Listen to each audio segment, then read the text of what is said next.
30 years ago, I stood in front of a comic shop advertising the death of Superman in its window display.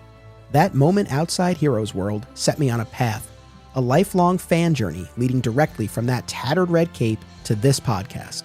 Now, together, we mine Superman's vast 85-year mythology by examining, discovering, and reconsidering the stories that have shaped the last son of Krypton.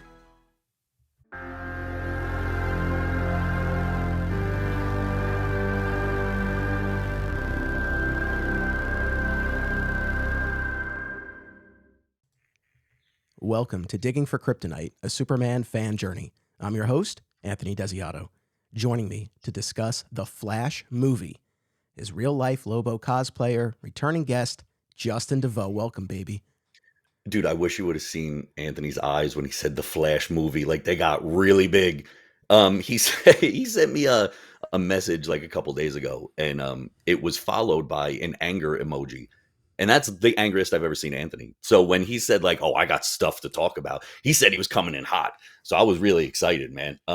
Dude, I was so for a week I've been like itching to do this because I wanted to know what the problem is because I sent you kind of my thing. So why don't you start? Because I feel like you need to start. I feel like you need to start. I am coming in hot. Not as hot as a baby in a microwave, mind you. Jesus Christ, this movie. Okay, I have been chomping at the bit to record, and No. A badly CGI. Listen, the next time anyone from the DC camp fandom wants to say something about Marvel CGI, we're gonna just talk about the entire first part of that movie.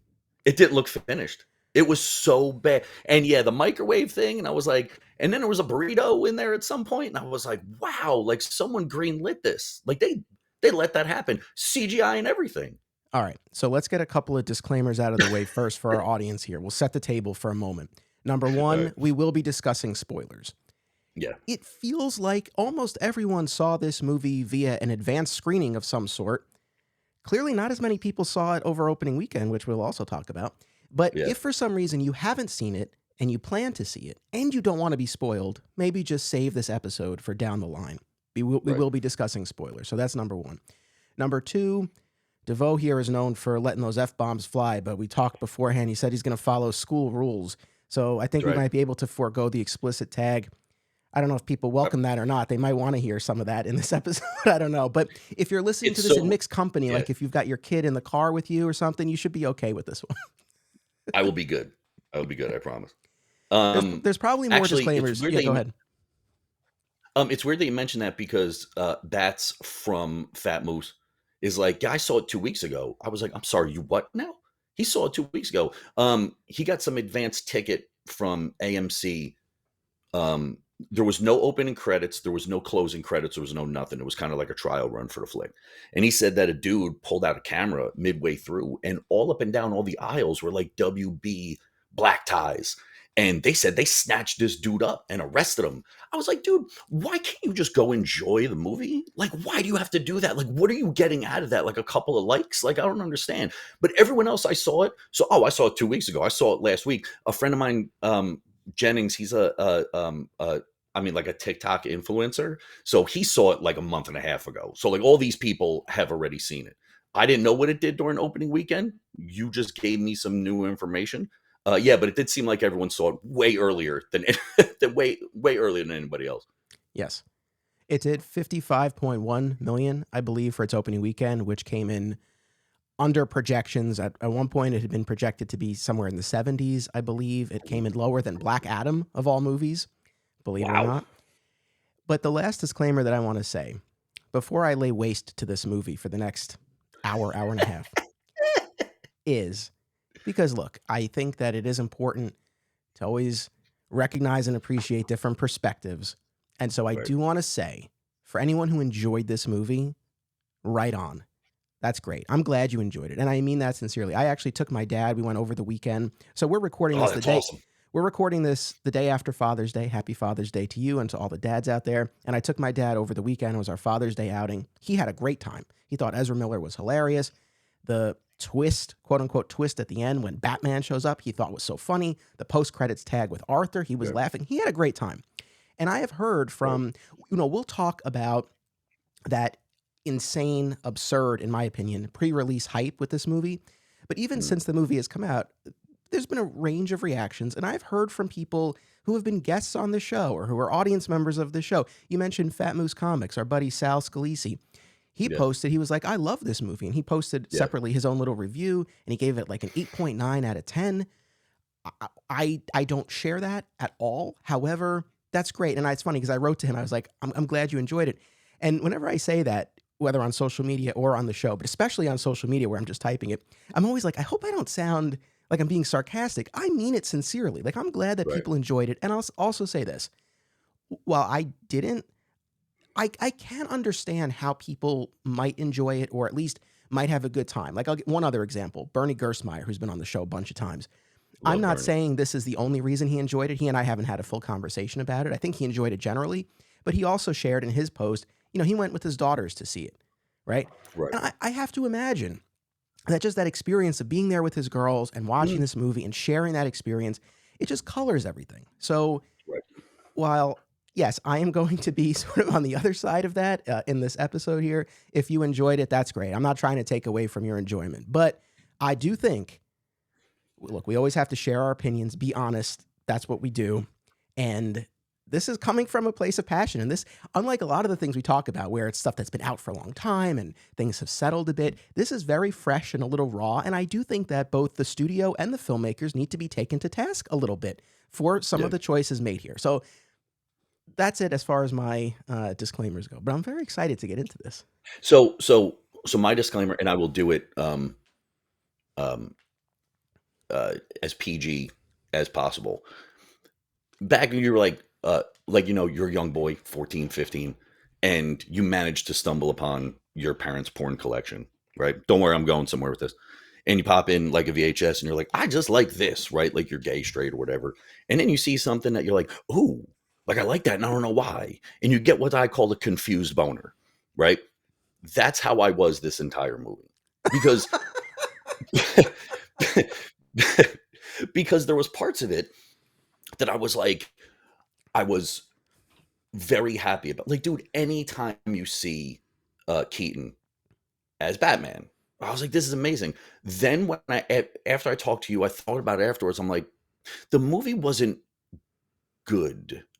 It was fun, and it was really cool to see Keaton. And then obviously, spoiler alert. Well, we already said that at the top. I ain't even started. Clooney shows up at the end, which I was like, oh man. I did like Sasha Callie, but I think it's because she is just it's stunning. Like, oh my God. Like, no, didn't look, traditionally, like the super girl, like, blonde hair, which I did like the convergence thing at the end. I thought you'd like that. But a lot of it was really annoying. Like, not funny annoying. It was just annoying. Like, young Barry was supposed to be annoying. So I was like, that's kind of cool, right? But then when he went to his apartment and like the two friends that also worked at the crime lab were just unbelievably like white trash annoying. And then the dude on the couch, like he picks his leg all the way up and there's just like a gratuitous crotch shot. And it's like a lot of like the same bad jokes. Like, I understand they were supposed to sell them as annoying. I get that. But at a certain point, I'm like, can we just wrap this up? Like, can we just move to the story? And I turned to Sarah at about 40 minutes in and I was like, is this going to get good? Right? Like, is this going to, like, where is all the movie? But let's take it back to start, because you mentioned the baby in the microwave. And I mentioned the bad CGI just in that whole section. So let's start from the beginning and we'll kind of go and pick it apart as we go. So what was your experience with the dropping babies? Well, look, first though, let me say, you know how in the trailers and posters they'll use pull quotes from press and these days from fans online, apparently.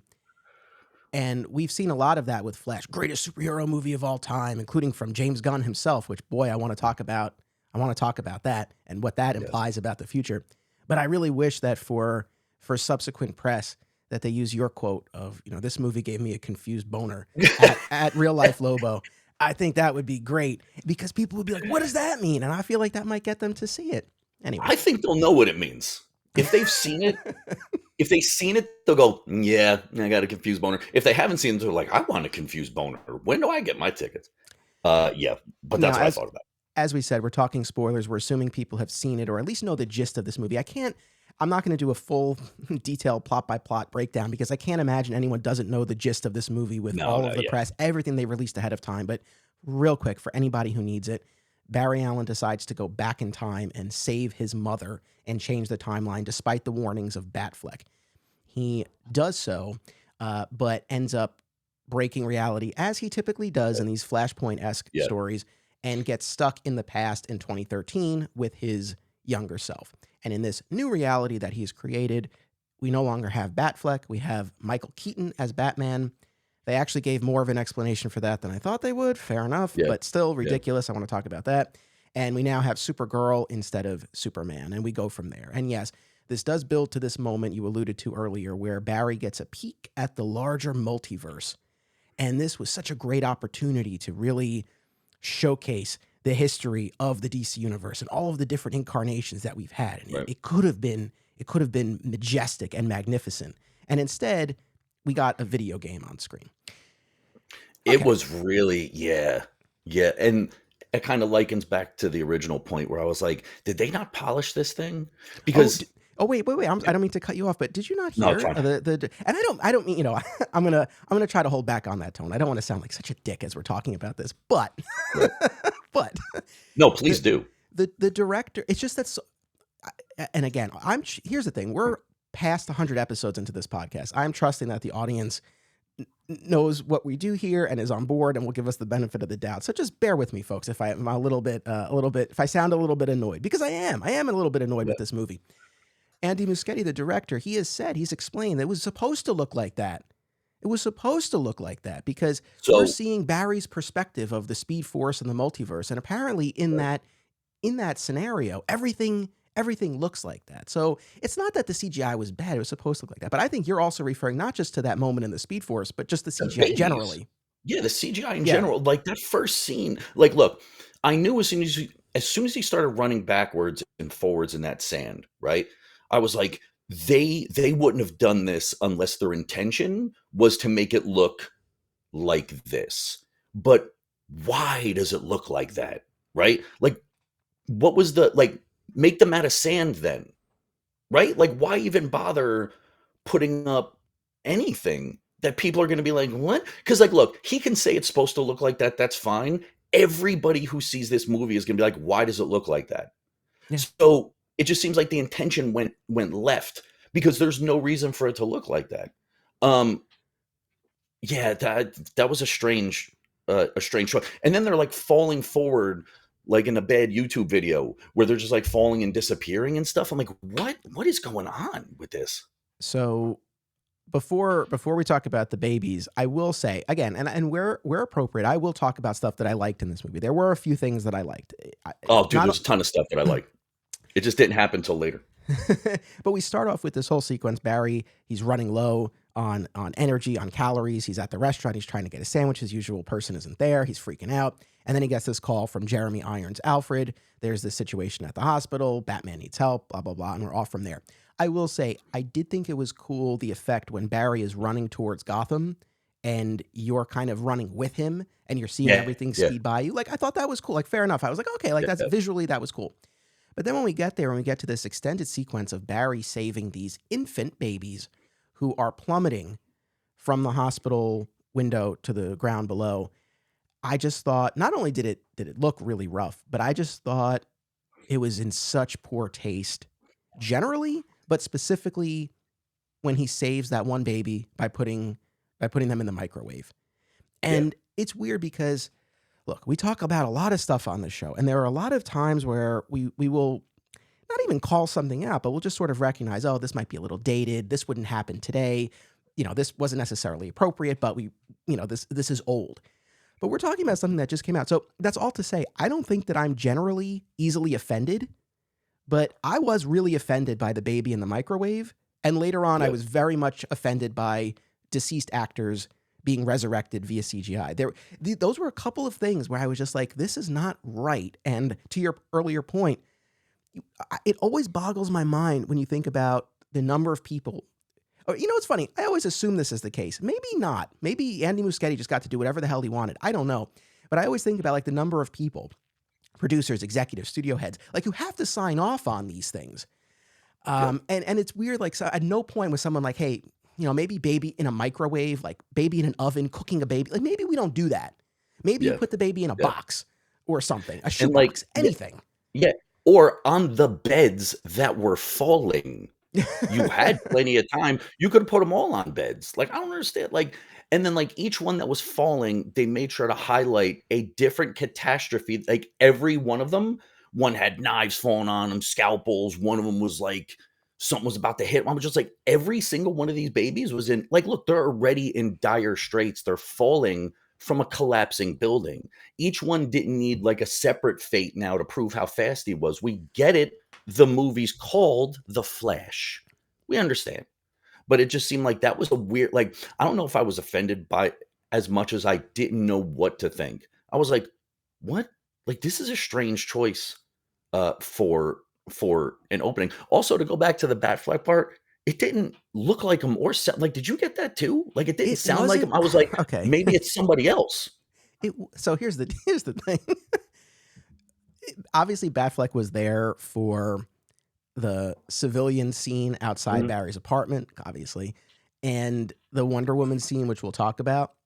Otherwise, I would bet money on the fact that 99% of that Batfleck action sequence was the stunt double, with the exception It of had to be. any if they did a close up, and even then, they probably just superimposed that later, or maybe they had him there just like just for those couple of quick shots and inserted them, because there were a lot of set photos as they were making this movie, and it Yeah, was a lot of the stunt double. And if I remember correctly, we're going back years now because this thing was in yeah, production forever.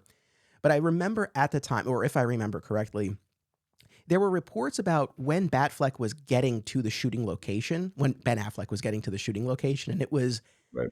past all of the stuff with the stunt double in the Batman suit. So I think there was a tremendous amount that was just the stunt double there.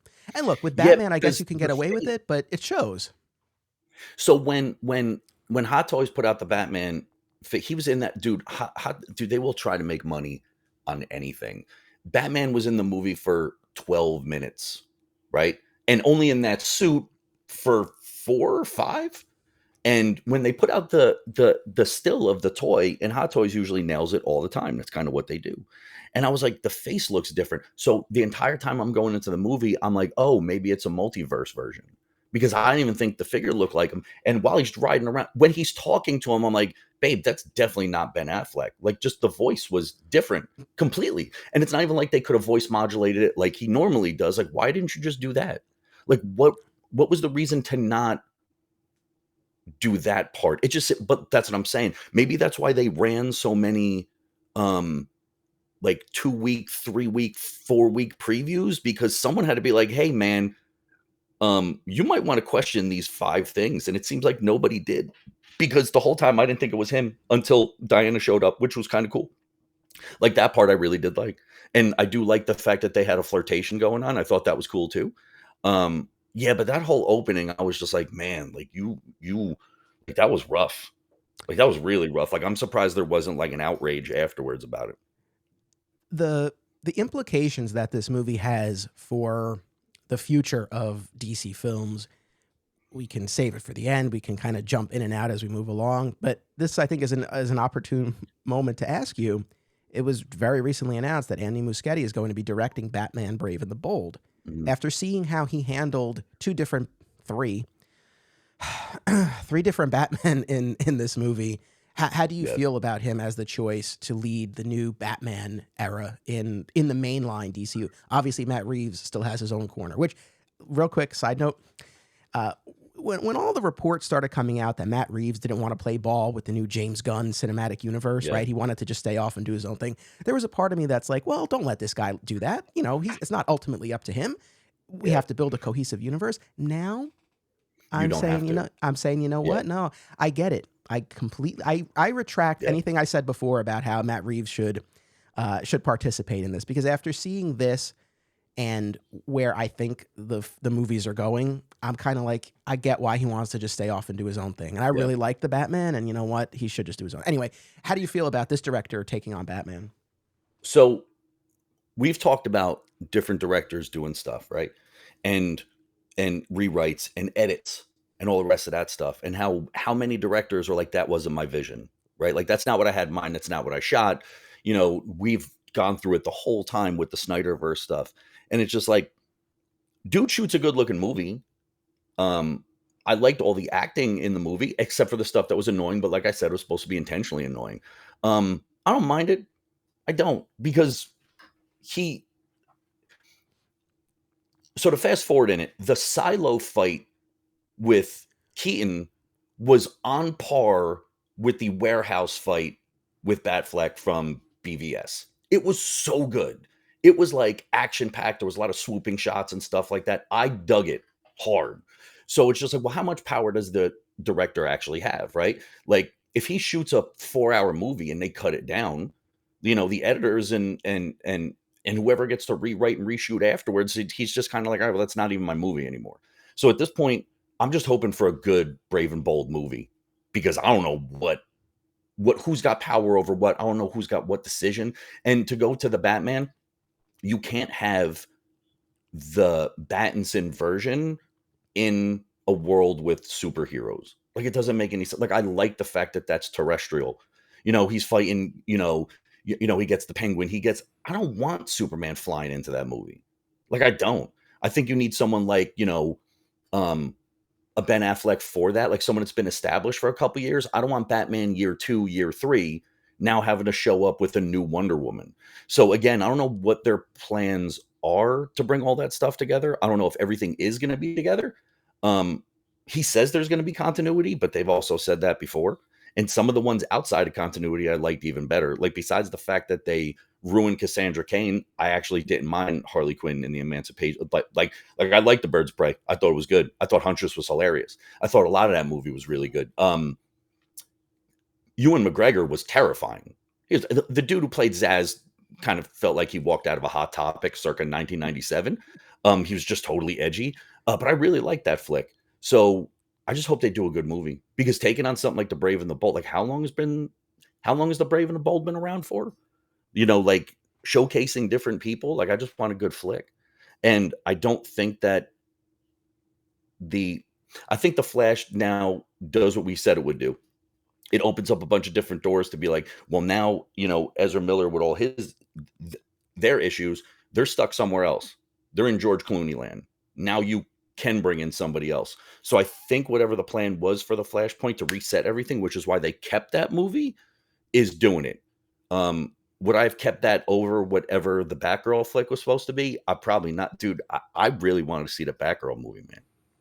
I was No, hot on that. I hear you. No, fair enough with all of that, and we'll talk more about the ending in a bit. But yes, I think that your point is well taken, in that I think there is a good argument to be made here, and I think James Gunn might have even liked a tweet suggesting this. So maybe this is our answer, that the reality that Barry ends up in at the end of the movie, where George Clooney is Batman, that in and of itself suggests that he's not now in the quote unquote main timeline, right? Like, he's off somewhere Right. else, and essentially we can kind of go wherever we want to from here. Of course, the ending itself went through 3 different iterations. We'll talk about that, but Yeah. one other kind of initial big picture question, and you're the perfect person to ask. You'll actually be coming back when we do our Big Red Skies Crisis event, and we'll talk about Flashpoint. I know you're a big Flashpoint guy. Now, Oh my God, this it's my favorite. this ultimately wasn't called Flashpoint into the Flash, but clearly takes a lot of its cues and its inspiration from the Flashpoint comic, essentially the core idea of Barry going back in time to save his mother. But from But that's it. there, they really diverge. And Muschietti has talked about this, and it was very purposeful that he didn't want to do a direct adaptation. And I don't have the exact quote, but something to the effect of, he wanted to keep people guessing, and by not Right. doing a literal adaptation, you didn't know where the story was going to go. Let me toss it to you. Do you think that this was the right choice, or do you think that they should have adhered more closely, even if it's not a literal translation, but adhered more closely to the bones of Flashpoint? I think when a director of a comic book movie says, I wanted to keep people guessing, the niche that they're talking about is just the people who have read that run. Everyone else has no idea where it's going from. And if we learned anything from Mike Zapp over at Jay and Bob and Sean and all the rest of the people that we know, the movies did not translate into higher sales for comics. They didn't. So it's not like a bunch of people went out and read Flashpoint and was like, "Where's Thomas and Martha? Why is an Aquaman and Wonder Woman fighting?" I think that's just a way to be like, "Hey, I wanted to shoot my own movie with this one thing in it, and otherwise I'm just going to go off on my own thing." So I think that's kind of like a cop out answer. I really do, because the only thing was that he screws up timelines. That was it. They even changed the Reverse Flash aspect of it, which, oh, to sidestep real quick, the parts that were really nice were the family parts. Dude, I gotta admit, man, I got pretty emotional during like all the like with him at the end with his mom, and he tells her he misses her, and like she kind of knows who he is, and then he changes the position. Like all the family stuff was real heartfelt. But that's what I'm saying. Like it flip flops back and forth so much between stuff that I really loved and stuff that I was like, what is this? Like, why is this even in here? Yeah, man, but the family stuff was great. So how'd you feel about like the actual plot line? Because it was just to fix his family or get his dad off, and like he did. But where do you sit on the whole not enough Flashpoint? Because honestly, show me one convergence with Thomas and Martha. Just one. It doesn't matter who's playing them, but like that was one that Flashpoint run was so amazing, where Bruce dies instead of everyone. And at one point, Flash says, I can save your parents too. And I was like, perfect segue, man. Like, here we go. Tries to save the parents, and he does, but Bruce dies. So where'd you feel on the not enough Flashpoint for Flashpoint? No, that's it exactly. And I will say though, because like I said, I want to acknowledge what I liked, and I did think that everything with Barry's parents in this movie, I thought that was Oh, those so good. those were the most emotionally resonant, most compelling moments, and I thought those were well done. The final scene between Barry and his mom at the supermarket, and especially when he shifts into super speed and is taking his time with this farewell moment and Yeah, taking the that was can of that was tomatoes good. out of the cart, that gets you. At the same time, and I don't mean to be overly negative here, but it's nothing that the Flash TV series didn't do first, didn't do Yeah, better, and didn't do over a longer period of time. So right. they weren't really breaking any new ground here. Nevertheless, what they did with the parents, I did think was effective, in fairness.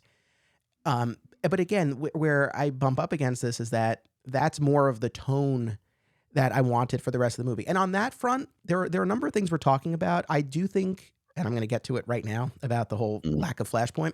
There Yeah, are certain things about this movie that I think were fundamental flaws objectively, but I do recognize that tone in particular is something that is subjective. People want a different tone, they want a different vibe. I get that. yeah, For me, I wanted something that was not overly grim, but that was more serious. And so much right. of this just felt like it was trying to emulate the jokey Marvel style. And I know this is a common criticism among those who did have criticisms of the movie, but it's one I Yeah, share. I mean, I feel like, and especially when you get to the note that they end on with Clooney and that ridiculous post-credit scene where you have Jason Momoa falling down yeah. drunk. I It's just don't. like this is what you want to leave people with. This is the overall vibe. So tonally, ultimately, I didn't like where it landed, with these couple of exceptions with the parents. I really wish that they had adhered more closely to Flashpoint on a couple of levels. Number one, I I've said this, I'll continue to say this. I was never the biggest fan of the revisions to the origin that Jeff Johns created when he brought back Barry Mhm. Allen. This idea that Reverse Flash had gone back in time and Yeah, killed Nora Allen. I don't feel that every superhero needs to have the death of a parent as a motivation. However, yeah, not to put myself in the position of Jeff Johns' defender here, but one thing that I think works about that is it's different than Spider-Man, where it's this random act of violence. And again, of course, you have right. the connection point that Peter had let that guy go. But nevertheless, Yeah, what makes the Flash piece distinct is that this was an enemy who exacted revenge by inserting himself into this early point in the hero's timeline and yeah. irrevocably changing their life. And when you take that out of it, you take something away from the story by not. And this movie doesn't concern itself at all with with who killed Nora Allen. I mean, I guess you could make an No. argument that if in a subsequent movie they wanted to reveal it was Reverse Flash, they could do a whole thing like that. But you're definitely left with the impression here that it was just some random burglary But gone like, wrong. Yeah, but that was my issue too. So they live in what seems like a very, very nice neighborhood, right? I'm not saying bad stuff always happen in bad neighborhoods, right? But like it was broad daylight. It was broad daylight. The kid's upstairs. His dad just left. What did someone walk through the front door and be like, "I'm gonna stab this woman" and run out the back door? It just didn't seem like at least show someone outside. Give them a reason to go in there. The only reason for this person in this movie to go in there was just to stab a mom cooking. Like that was it. And I understand the point of like these were canon points, right? Well, I think Spider-Verse called it canon points, but it was the same concept, right? Like in this situation, Supergirl's gonna die, Batman's gonna die, and no matter how many times you change that, these things are always going to happen. I like that. I like that. And after they died for the first time, after the second time, I was like, oh, now I get it. Like, there's nothing you could do about these situations because they need to happen in order to make these other things happen, which, like I said, strangely enough, is exactly what went on in Spider Verse, where like these people had to die and you kind of screwed this up by taking another spider. Um, but that last, like, I do like that. Michael, who played Zod? Michael Shannon. Apparently he was like, he went to Snyder and was like, do you mind if I play like Zod? I wouldn't feel right without you doing it. Like I thought that was really cool. He's petrifying, man. I love that guy. Like and I've seen him in goofy stuff and he's still like as Zod, dude, he's so good. He's a great actor, and I gained even more respect for him through that interview because I watched that, and not only did he ask Snyder for Snyder's blessing, but in that interview he also defended Man of Steel. And you don't hear that much these days from the people who were Right. involved with it. And he said, he was like, I think that was really a sophisticated story and it was a character study. And he's right. And I'll circle back to this because the Snyder piece is a whole other thing. But yes, Yeah, there is a part of me that is still frustrated with. All right, let me just get this out now. I recognize there are all sorts of categories of fans. There are those who like the Snyder stuff and Flash. There are those right. who only liked one or the other. There are those who like neither, right? I get that. And I'm not trying to say everyone falls into one bucket. There's a variety of reactions to this stuff. But generally speaking, the response to the Snyder movies ultimately gave way to what we got in this movie and this tone. And I do genuinely think this is kind of going, well, after the box office, maybe not. Maybe they might pivot now. I don't know. Well, that remains to be seen. We'll track that as we move forward here. But at least as of watching this movie, and James Gunn proclaiming this is one of the greatest superhero films ever made. It's like either you're lying because you want to sell this movie and I don't trust you, or you genuinely believe that and I disagree. And I'm Right. concerned about you're following this track for future movies. But in any event, it's like ultimately the response to the Snyder movies, so much of what's followed from these DC films has been a reaction to that and trying to move Mhm. away from it, but not making a clean break. Which, even though I love the Snyder movies, if they had just said we're starting over completely from scratch, fine. But it's this Yeah. half-assed approach that is driving me nuts. And what's Yeah. frustrating to me is I don't like, I know this is subjective. I know people have different reactions to things, but I Of course. just, after watching Flash, I went back to the Snyder cut and I watched a couple of the Flash scenes. I watched the scene where he saves Iris at the beginning, Mhm. and I watched the Speed of Force scene from the climax where he reverses Yeah. time.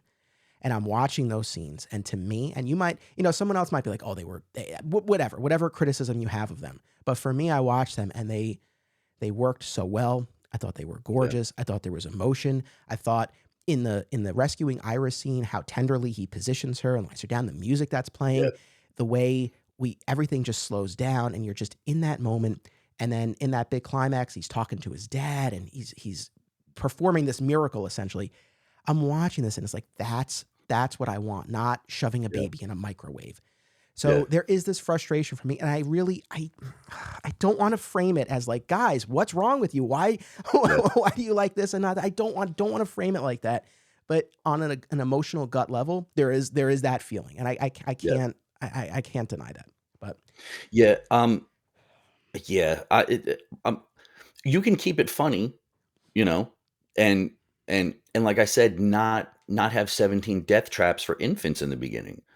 Like, you just don't need that part. Like, you don't need it. Like, just have them all fall and put them all in different, tie all the beds together, make a ramp, do whatever. But like all the excess stuff was you already have when they started to wheel towards the window. I was like, no, they're not going to do this, dude. They're babies. They're not going to do it. As soon as they start to fall out, I was like, whoa.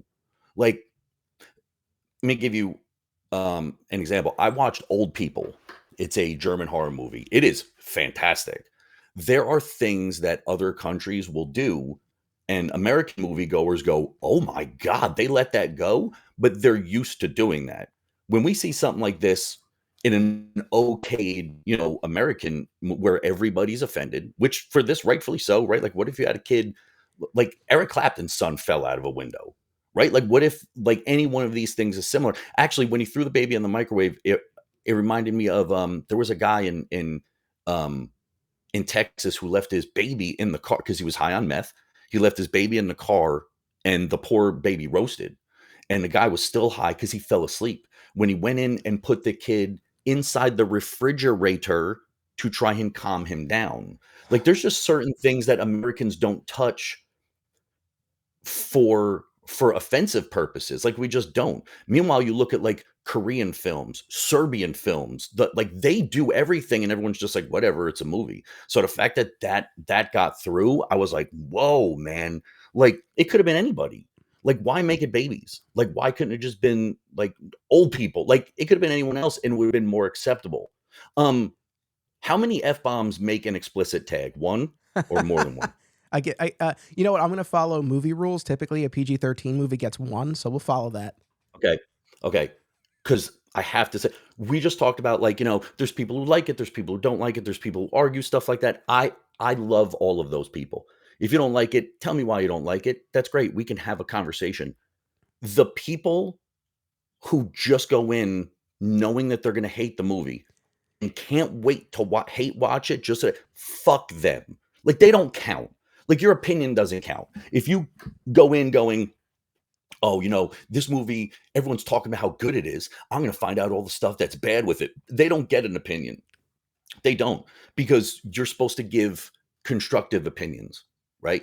So if you're just doing it just for the sake to be like the naysayer, because look at what naysaying has done to the DC universe as a whole. I didn't have a problem with Man of Steel. I didn't. I don't have a problem with it. Tonally, it's dark. The dude just got here. It tells a really cool beginning story. Um, and then, Rotten Tomatoes gets their hands on everything. And it's really hard for people to separate between, I'm going to go watch this movie open-minded, even though you just saw all these reviews that say otherwise. I think the DC universe caught a bad rap. I'm not saying everything they did was great, but I don't think a lot of stuff they did deserves, the beating that it took when Thor Love and Thunder is walking around with a 70-something%. And that was that was the worst, and I love both of those storylines. That was the worst comic book movie I've ever seen. Sean Hendricks, because Sean's always like, I'm always on Anthony's show. People always mention me. Yeah, Sean, I just mentioned you. He showed me the outtakes, the stuff that didn't make it. Not outtakes, cut scenes that didn't make it. Dude, they are horrendous. And Taika Waititi thought that they were amazing. And it's just like, that movie didn't catch hell, right? But a lot of the DC stuff, I don't think should have caught as much hell as it did. Like, I really don't. Like, we talked about Aquaman. Aquaman was a good flick. Do I want to see part 2? God, no. I don't care about Aquaman 2. Just put it on HBO Max at this point. Blue Beetle looks okay. And I do like some of the stuff on the slate, right? Like the Amanda Waller show. Do I love making the Wall like this force? She's awesome. I love that character. I love the actress who, like, I love everything about that. Some of the stuff I'm like, that's a weird choice, but I'm willing to give him, a shot. And I recanted on two things. One, I said I would never see the Flash movie. And then I was talking to you about it. I'm like, what about all the other people involved in that movie? Like, no, I don't like Ezra Miller because of what he did. He's grooming girls and stuff like that. Like, that's terrible. And he's trying to hide behind, his identity in order to do it. But there are other people involved in that movie, man. Like Sasha Calle did a great job. Keaton did a great job. There's ADs on that movie. There's grips on that movie. There's other people on that movie. You can't just boycott a whole movie because of one person. That's not fair to the other people who are on the movie. So let me answer your question about Flashpoint, and then I do want to talk about what went on before this movie came out, and I do want to talk about the Ezra Miller piece. But going back to, because you brought up a lot of great points, with the Flashpoint piece, I don't need a literal translation, but I do think if you're going to tell the story and tell it right. Here's the thing,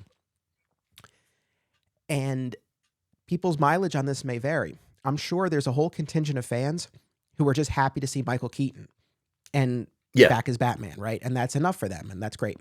that's right. However, ultimately, that's fan service.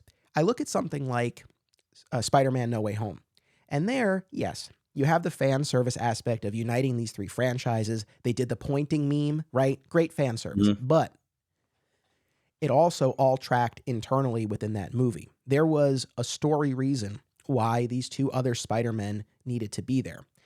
They're Mhm. other versions of the same character, and they've gone through similar things, and they can share an experience that helps our Peter, our current Peter, along on Yeah. his journey. There's a reason why they're there.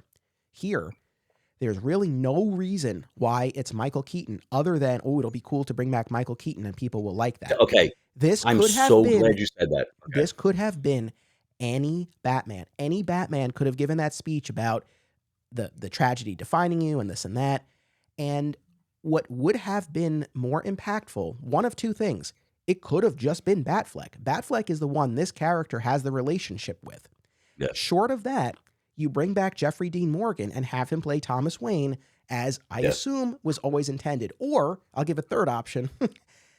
Even if it had been Michael Keaton, but Michael Keaton had been playing Thomas Wayne, you get that dynamic and it ties everything together. To your earlier point, when Barry's like, I can save your parents too. It's like, okay, this is the unintended Yeah. consequence of that. You saved the parent, but Bruce died. Now the parent is Batman. He's gone off the deep end. That's the story that I Right. think would have been far more compelling. That I think was a Now fundamental flaw.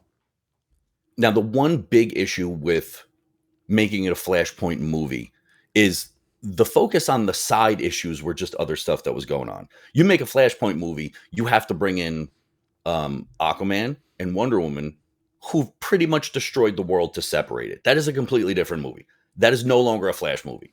That's a Flashpoint movie starring all those people, but you can't do that to that scale. Like you just can't. So you take a whole bunch of side stuff and you put it together. You know my obsession with Thomas and Martha Wayne as Batman and the Joker. I love that story. It is heartbreaking. It is totally dark. It's awesome. But here's my thing about the Michael Keaton thing. You know your movies are on a decline, right? No one wants to go see them. People are poo-pooing them all over the place. So you bring in Michael Keaton. If this movie did not have Michael Keaton in it, it would have made 1/3 of what it made in the opening weekend. People went, in my opinion, because like I said, I went. I didn't want to go and see, I told you, didn't really want to go see it. I went to see Keaton as Batman again. You want to get nuts? Let's get nuts. That was amazing, dude. But that's fan service, right? And I wanted to see Sasha Callie because I thought she would have a future here. Maybe they pull her from somewhere else. I don't know. But as everybody knows, the sticking point was that she's going to die. But I'm telling you right now, if you have anyone else playing Batman, even like a fan fit, like you bring in Jensen Ackles or somebody, I don't think a lot of people are seeing that movie. I think a lot of people went to go see it because of Keaton, and it still didn't. Like you said, it still underperformed. Well, so that's the thing. I don't disagree with you, but I think that speaks to a larger problem. If you need Michael Keaton to prop this thing up, even when narratively it really doesn't make any sense, I think that's a problem. Now, I said this before. I do give them credit because and I also have to, I have to give a shout out to Zach Moore from Always Hold On to Smallville because he and I won't share the content of our conversations, but he and I have been talking like daily about this, just sharing what's been going on.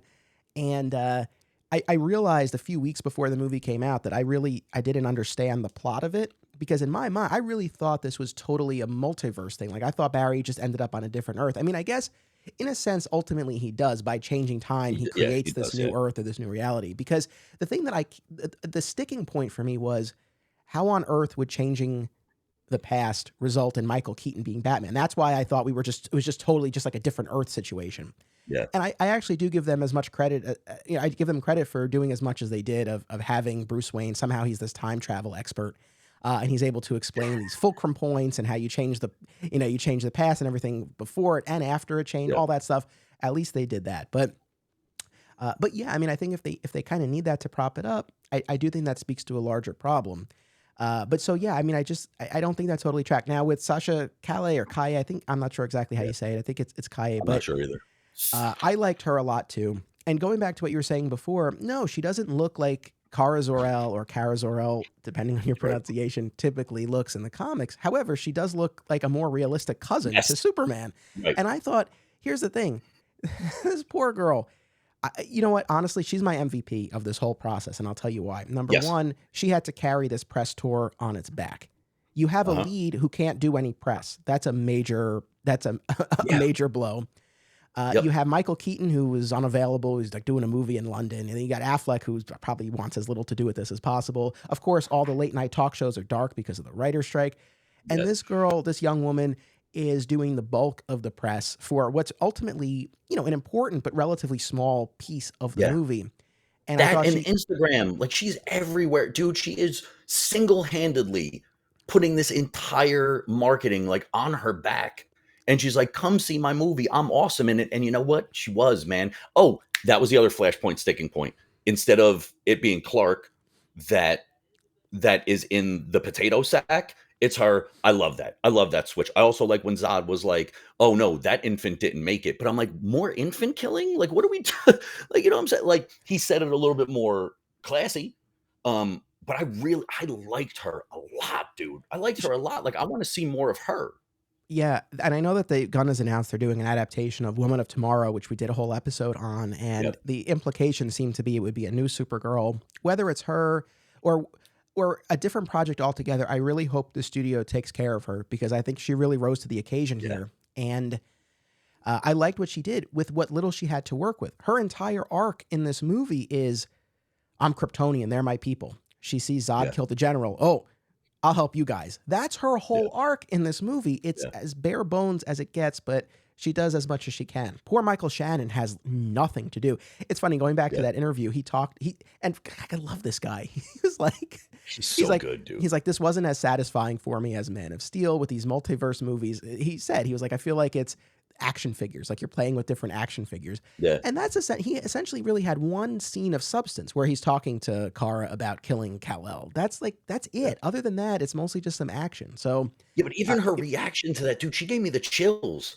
Like, yeah, all that yelling, dude, like, she what dude, that was so good. Like, if I could just take the last and I do like how the younger Barry takes a Batman outfit and puts, like, caution tape on the side. Like, I thought that was cool because it seems like something he would do. As soon as those crystals started growing on him, I'm like, "Okay, now it makes sense because the first guy who dumps him out of the time stream, you never see him again." So, I assumed over the course, I was like, "Well, it's not gonna be, Ebald Thorne, right? So it's not going to be Reverse Flash. So who is this person?" And as soon as we didn't see him during the entire movie, I'm like, "Oh, wait a minute. The only person it can be is young Barry." Yeah, but that last part is so good, dude, and it's so heartbreaking. Like when Batfleck's canopy, I mean, well, when Keaton's canopy doesn't open and like he gets killed, but I was like, wow, this is really like again, give me heartfelt. It could still be funny. It just doesn't have to be hokey. And the whole scene, dude, remove all the stuff with his friends from his world at the crime place and the roommates and give me something else. That was just a unnecessary part. It was a necessary part. What, just to keep calling people Gary and Barry? That was stupid. no, I listen. I agree. I think you got more mileage out of it being Supergirl instead of Superman. Here's the problem that I had, and this is kind of along the tracks of what I was saying with respect to Keaton. Well, there's a couple components to this. Number one, I think the marketing, they shot themselves in the foot with the marketing on this because I think had they not revealed Supergirl in the trailers and the press and everything, this Right. could have been a really, really cool reveal. Because for Yeah. 2/3 of the movie, it's we got to find Clark, we got to find Clark. We assume we're going to Yeah. see Clark, right? I mean, we don't because we know where this movie is going because they've shown us so Right. much of it. That could have been a really cool payoff, but that's not what we got. And I think that, again, just kind of looking at the internal logic of the movie, there is so much talk of Clark and Superman. It begs, I feel, people will disagree. Yeah, I feel like it begs an appearance of some sort by Clark, by Superman. They talk Right. about him too much. Now, again, if we didn't Well, know he was in The Supergirl, Stand in the really yeah, bad CGI. yeah. Yeah. But and he was also, on the TV screen Yeah. helping with that volcano at the beginning. Yeah. Another instance of the headless cameo. Anyway, Yeah, the cape primarily. if they had not revealed Supergirl before we went into this movie, and you have all this talk of Clark, and then they find Supergirl, great. That actually, I mean, I still would have wanted to see Clark, but at the same time, okay, that's a good twist. But they Right. let all the air out of that balloon by giving away that twist. And they had to, right? Yeah. They did I mean, I can't, I'm shocked that they haven't officially released the clips of the multiverse sequence yet to try to get people to go. They gave Yeah, away I know. so much, but in so doing, now there's no twist with it being Supergirl. So you have all of this talk of Clark, and I feel like it sets up, it creates this, it necessitates this payoff that never comes. So I Yeah. thought that to me was a major failing of the movie. But again, I really did like her with what little she had to do. And like I said, I hope the studio takes care of her. I hope there's more coming her way, whether it's in the DC world or otherwise. She did a great job, both on screen and behind this, and or on the press tour with this. Yeah. I give her a lot of props for that. So now, is the plan to put someone else in that role? Like, why would I you do that? I can't remember offhand if they said that explicitly or if that was just kind of the implication or the assumption. I'm not sure, but we'll see. I think right now, I think even before, but I think especially now after the box office, there's a lot that's really up in the air. Now, look, we still have to talk about that whole multiverse thing, but you brought up a couple of other things and we've been dancing around, and I want to talk about it. Uh, Partially the Ezra Miller of it all, but more so the hype, the hype with this movie. Yeah. And I agree with everything you said about wanting to go in open-minded and the importance of that. I do agree. I'm never a fan of wanting to hate watch something. And as someone's listening to this, maybe they doubt that I went in with an open mind, but I genuinely did. I think I went in Yeah. with a very realistic sense of what this movie was going to be, and it Dude, was. we had to go with open minds. We both said we weren't even gonna see it. Like, that was the plan. The plan was not to see it because of what Ezra Miller does and what he's done in his life, and then we talked about it, and it's like, "All right, well, we gotta do the show."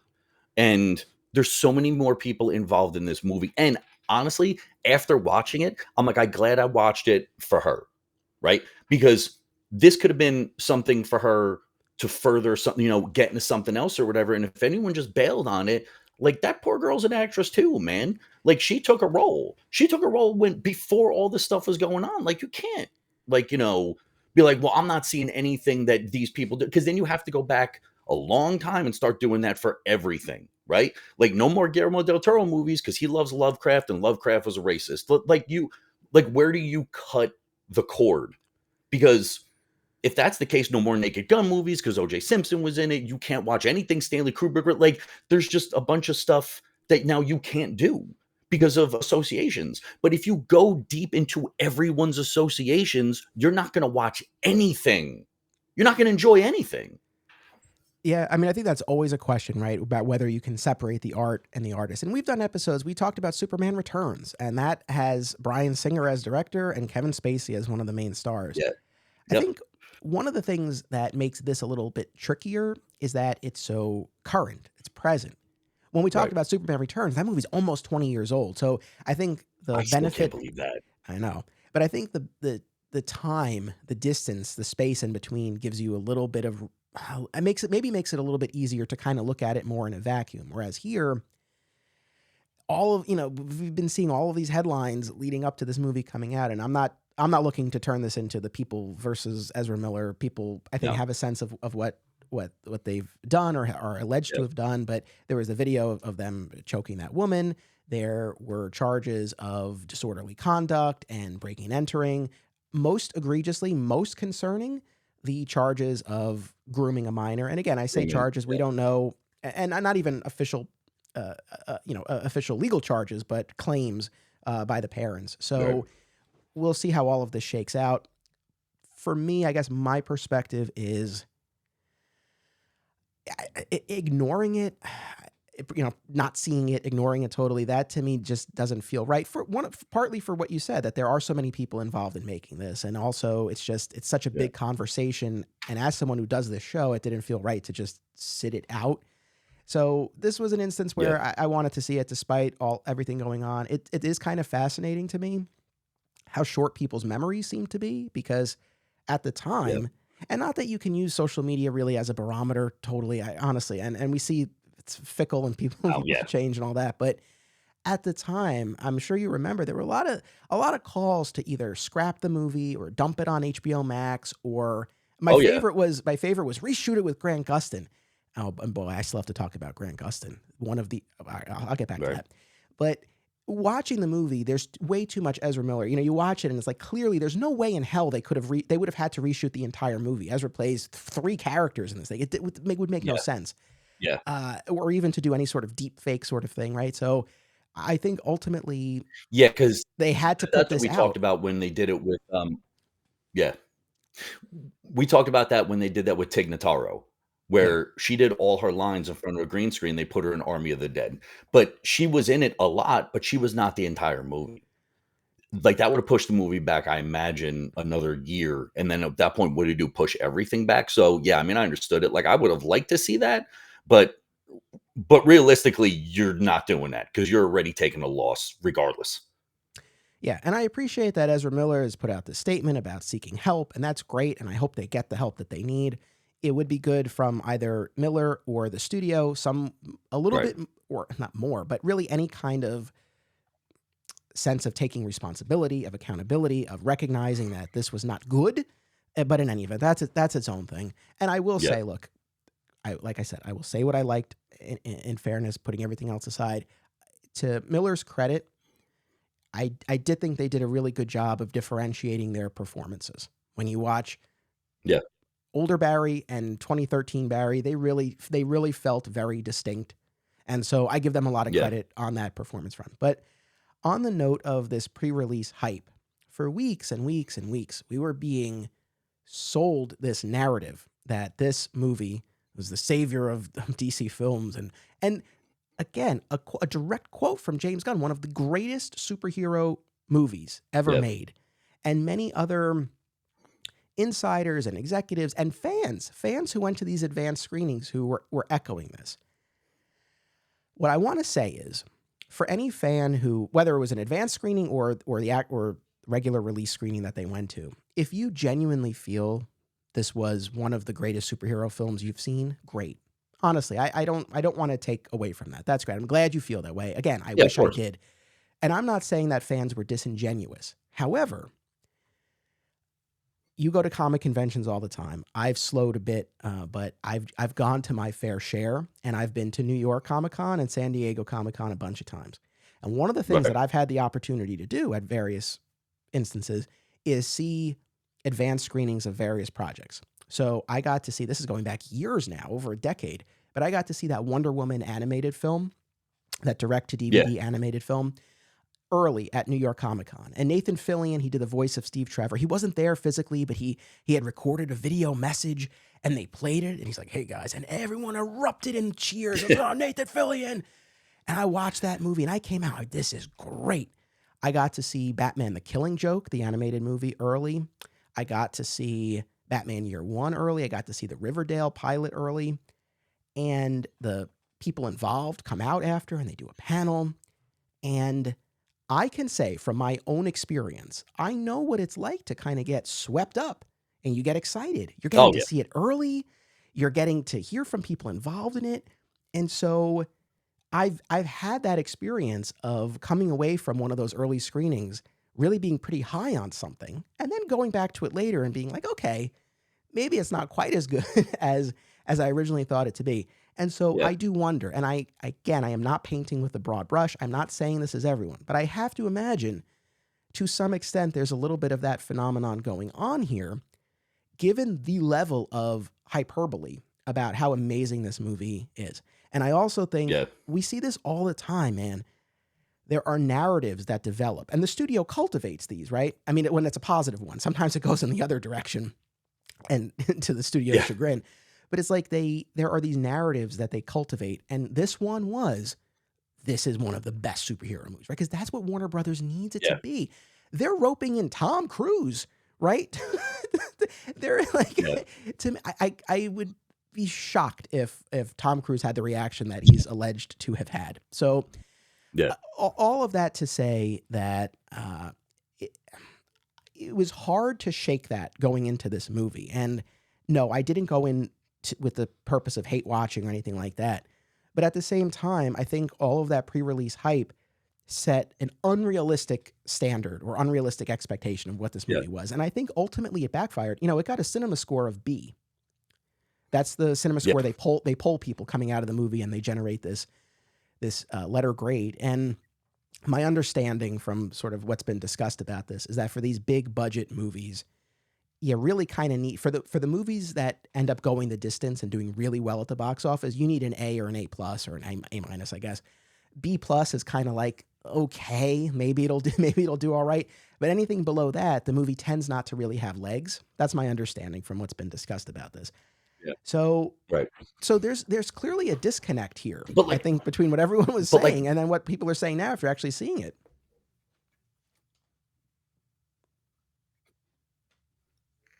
You know?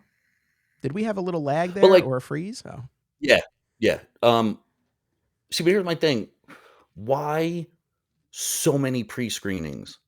You had to know something was up. You had to know something was up. I've never seen a movie shown to this caliber outside of like, the first 10 minutes at like a comic book convention, right? Like you said, where you get like a sneak peek. To go to the Paramus AMC and get tickets and go see it weeks early with a bunch of people from like Warner Brothers standing around making sure you're not filming it. Why? Like, what is going on that they needed to do that outside of we're going to give away free tickets and we're going to see based on all of A, the hype, and B, the controversy, if people are even going to come? Because, again, Justin from Fat Moose was like, I'm going to go see it again because I want to see the after credit sequence, which was the dumbest thing I've ever seen. That was a complete waste. It was a complete waste. It was just like, why is that even there? Like, look, I'm all fans of sometimes like the funny mid-credit sequence, but then there's always like one afterwards that kind of like kickstarts something else. But like that that was so dumb. That was so dumb. Like what, like at least when, Gal and Batfleck show up, they had a purpose, right? Like she was off doing something else. He was chasing people around. It was great. But like just to do that, just to throw Jason Momoa in the movie? Because that's what it felt like. On the note of Jason Momoa, I know a job's a job, and he's probably being a good soldier, and he wants to continue at the studio as Yeah. Aquaman or maybe Lobo, which when he Yeah. said that, I'm like, no, there's one Lobo around here. And I'm looking at him right now on this That's screen right. here. But I say to myself, he pops up at the end of Peacemaker to be the butt of a joke about having sex with Yeah. fish. He Fish, pops yeah. up here to play essentially a dog in human form. And yes, Yeah. I know the whole gag in the movie is that in the Flashpoint reality, Arthur is a dog. But Yeah. here he is literally falling down drunk, sleeping in a puddle. He's a joke. And he's like, I am home. Yeah. That's a whole, yeah. He's a joke. And I say to myself, and as I say it, I know this is asking too much of the actor. I know. But at the same time, I'm like, I mean, maybe he just thinks it's funny. I don't know. But I was like, where is your integrity? It's like, where is there no aspect of being a custodian of this character? Like this guy, I was never an Aquaman fan before his turn as Yeah. Aquaman. And I'm watching him in those initial appearances and even in his own movie. And I'm like, this guy's a badass. I'm like, this is great. It made me an Aquaman fan. And now I'm watching these appearances and it's undermining all of that good work he had done. And I just feel like, what are we doing here? At what point? Yeah. At what point, as the person who plays this character, do you say, "Hey"? Because look, and I don't know the contracts of this. We know on the Marvel front they signed them for all these movies, including cameos and stuff. I could be wrong. I don't know that that's necessarily the case here. I feel like he had to agree to do this. I don't think this was like, "Hey, you're contracted. You better be here." Assuming he had some choice, at what point do you say, "Hey, if you want me to pop up for this, can you give me something of substance to do? Can you actually make me in keeping with how I've been depicted in these other movies?" It just, it really rubbed me the wrong way. And it's like, this is, I said I was coming in hot. Do you, next we have Blue Beetle, but then it's Aquaman and the Lost Kingdom. This is how you want to leave people thinking of Arthur Curry before his sequel. Really? Yeah. And I would be very He curious if people saw this and they're like, "Oh, I can't wait to see Aquaman 2." I didn't. I think he just does stuff because it's fun. Like, I don't think he's worried about disrespecting a character. I really don't, because in Justice League, I kind of like that version. Like, look, we both talked about this. Talking about him playing the Lobo now is dumb because he's been playing a version of him for the past 10 years. Lobo falling into a puddle drunk makes more sense. So now you're going to have him play who he should have played in the first place. I love that dude. Looks just like him.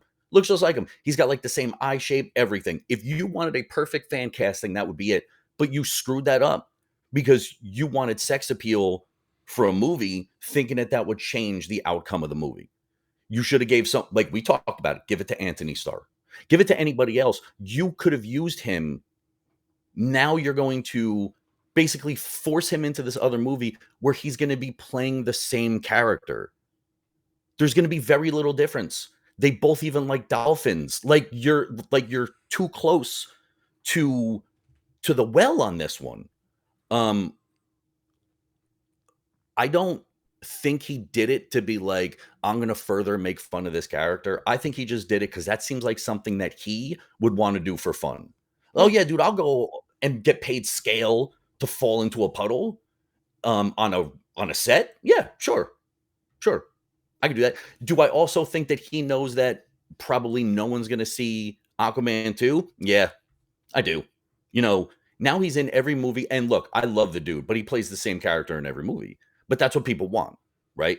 Um, which, by the way, can I sidestep real quick? Michelle Rodriguez was. Did you hear her quote? yeah. Was it too many Marvel movies? Come on, man, with all these superhero movies, the same thing over and over again. You've been in the same movie, which has now turned into a dude. Dom has magic powers now. Like, you have the same. You've been in the same movie for the past 20 years. Maybe she's just hilarious. She's a comedic genius, and that's the part that we didn't see. I want to give that to her because I really like her. Like, I think she's great. She plays like a perfect gruff. Like, if you need someone to come in, like, if she wasn't, if they weren't going to go for someone younger, I'd want her to play. God, what's her name? Yara Flor, the Brazilian Amazon, Mm. like perfect because she's gruff, she's built. You know she can do it. She just played the barbarian chick in the Dungeons and Dragons flick, which I actually liked quite a bit. But like, you can't come out and be like, all these movies are the same. You've been in the same movie, playing the same character for 20 years. Like, that's not fair. Yeah, that was But weird. anyway, That was weird. So I yeah. want to talk about the multiverse sequence here because this, I feel, this should have been Okay. the moment, or not that the entire movie hinges on it, right? Ultimately, you need to tell a compelling story, but this is your moment to get this peek into the other worlds of DC. And again, I had just mentioned it a second ago. I can't believe we're this deep into the episode, but Yeah. to me, I know I've mentioned a lot of things I didn't like about this, but one of the greatest sins of this movie, maybe even the greatest sin of this movie, is the complete ignoring of Grant Gustin and John Wesley Shipp. I don't understand how you tell a multiverse movie, in a solo Flash movie, and you don't bring in, and look, I don't have as much attachment to John Wesley Shipp, though I really do respect the work that he did, and he came first, essentially. Right. But Grant Gustin played this character for a decade. For a decade. They, as has been said many, many times here, Yeah. they announced the Flash movie the week after the Flash TV show premiered, and now it finally came out very shortly after the entire Flash series concluded. When the Arrowverse did their own Crisis, and they represented the multiverse, in my opinion, far better than this movie did, they welcomed Yeah. Ezra Miller onto that show. And you had the film and TV Yeah, worlds straight up, collide yeah. in a great moment. It is astonishing to me that Gustin was completely ignored in this. And what's the argument? Oh, scheduling? They made this movie for years. I don't I don't buy that. There's Yeah. no way that they couldn't have sorted something out. Did that omission bother you at Scheduling all? doesn't even work. Yeah, especially because you're literally messing with multiverses mentioned. name by Bruce. So you know it's out there. He could have been running like give me one scene with both Barrys running and a shade of him running next to him because you're kind of converge again, another DC thing, right? The convergence. You're bringing all these planets together anyway. You're gonna leave him he's fan favorite, man. Like that's the dude that everyone's like redo this whole movie and shoot him with it. Now, do you think the movie would have did better? So, all right, they do all the reshoots, all of them. They throw in Grant Gustin, right? Do you think it would have made a difference? Wait, like have him replace Ezra Miller or just add him? Well, No. Have him replace him completely. You do the Tig Notaro thing. You throw him. no, I don't think that would have been the right way in any way, shape, or form. And that's not what I'm advocating for. I just think that he should have been included in addition to the on-screen flash. You had to. You had to. Dude, he should have. He should have. You have all these people. Dude, you brought back Clooney, who probably made about $700,000 to get out of a car and call Ezra Miller Barry. You couldn't bring in like I'd feel a little pissed. I would. Like you played the character that people loved, and Ezra Miller showed up on the TV show version. Like you can't, no plans to bring him in. Like that just seems crazy to me. It's funny because I've been kind of hard on the Arrowverse whenever I've mentioned it here and there because I do think all of those shows fell apart at a certain point. However, when it was good, it was great, and I still am astounded by what they were able to achieve with Crisis on a television schedule and a television budget. And that to me represents what you want to do, where you're actually bringing in these people from other projects, physically bringing them in, not digitally rendering them. And though I didn't watch it, and spoiler alert for anyone who hasn't watched the end of the Titans show. Did you watch that, by the way? I watched part of the first season, and I got so caught up with other stuff. And again, not saying it was a bad show. I've just never seen it. Gotcha. But I do know that.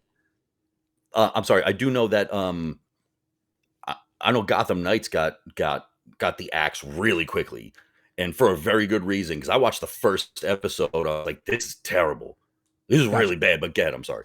No. So in the series finale of Titans, Beast Boy has this multiverse moment where he's seeing these glimpses of all these other worlds. And I just watched it on YouTube, but essentially you're seeing these windows into other shows, but they're using clips from those shows. And then there are certain instances where he goes into those worlds and then he's having a face-to-face interaction. For example, the actress who played Stargirl on the now canceled show, she shows up. So like he gets sucked into her world and they have a conversation.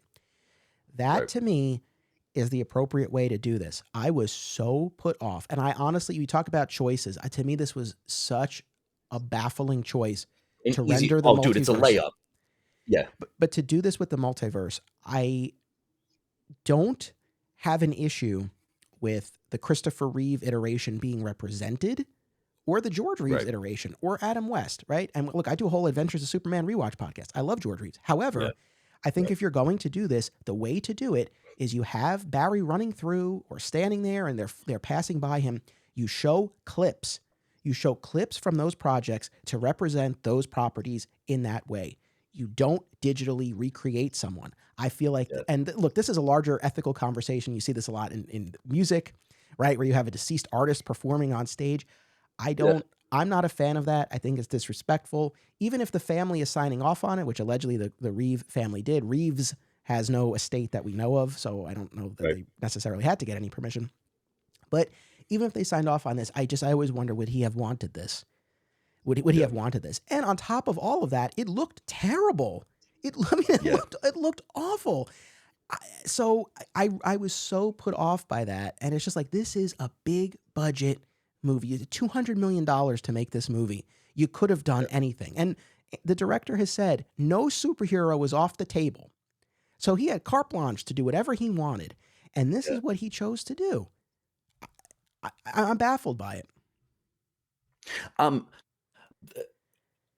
I actually thought the reverse. When I saw the convergence, I was like, oh, maybe this will be the part that Anthony likes. Like I did, right? Because it's Reeve and Supergirl floats in. Like it was a really cool, like, look, it did look bad. And I'm sorry, I'm listening to the director when he was like, it's supposed to look like that way. That part wasn't. The sand part, maybe, like I'll give you that because it's different. But the convergence part at the end shouldn't have looked like that. It shouldn't have. Like it was really weird. And again, if you have all of these other versions, give me a Val-Zod then, right? Like give me something else. Like give me other Superman. Give me Steel. Give me Shaq. You would have given me Shaq, I would have been a happy dude, right? Yo, Because now you're playing with other stuff. Like, why does it have to be just that one? If you're gonna show all of the versions, give me somewhere a little bit different. Dude, give me Captain Carrot. Right? You know what I'm saying? Like, give me something that's a little different. Instead, just like the Michael Keaton thing, you showed a whole bunch of people that people love, but had no big part in it, just so people are like, oh man, Christopher Reeve shows up at the end. But like, where's homeboy from Superman Returns? well, Right? okay. He played a good. No, no, no. But that's it exactly. I don't understand why you would digitally puppeteer a deceased actor instead of use. And Brandon Yeah, Routh is the perfect example of this because he yeah, played Superman on the big screen and the small screen, and he was ostensibly playing the Christopher Reeve iteration of the character. So if you want to yeah, have the yeah. Dick Donner Because it's version of returns, yeah. Superman, if that's the version of Superman you want to represent in the multiverse, and you should represent that character, you got a guy who's like ready, willing, and able. And when he came back for Crisis on TV, people ate that up. Yeah, yeah. People were clamoring for a And Kingdom Come, HBO Max show. yeah.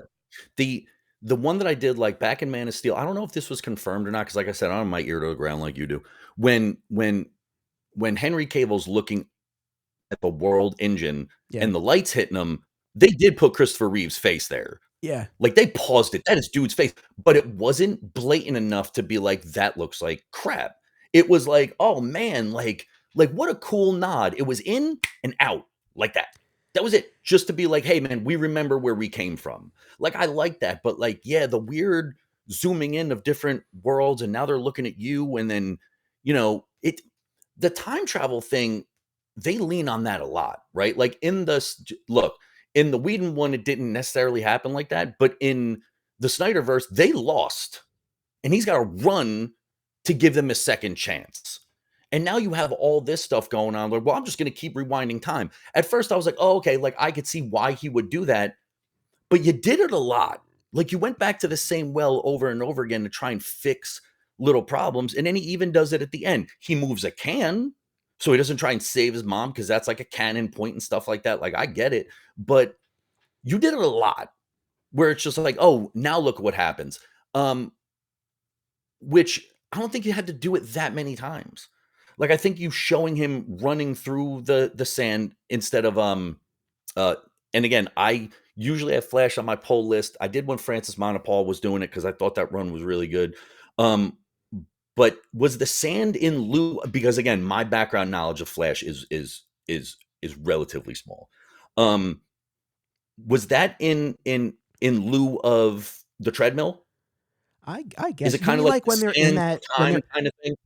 I guess so. Yeah, Like you mean when they're in that like chrono bubble or whatever it is they call it. yeah, Yeah, yeah, yeah. I mean yeah. I guess, but Because the sand thing, because sands of time, I get it, and it would have been really weird to like have a treadmill pop up out of nowhere. Like I get that part too, but I just think that that could have been done differently. Again, if you're gonna make them all out of sand, do the digital thing where you make them all out of. We would have known who they were, but to say it's supposed to look like that, that seems like a cop out. Absolutely. So it's funny at the beginning of this, you see a black and white Jay Garrick, and everybody, myself Yes, included, everyone was like, "Oh, Teddy Sears from The Flash." Of course, Teddy yeah, Sears posed as Zoom, but I mean posed as Jay Garrick, but was ultimately revealed to be Zoom. Spoiler alert: it's been a yeah, decade.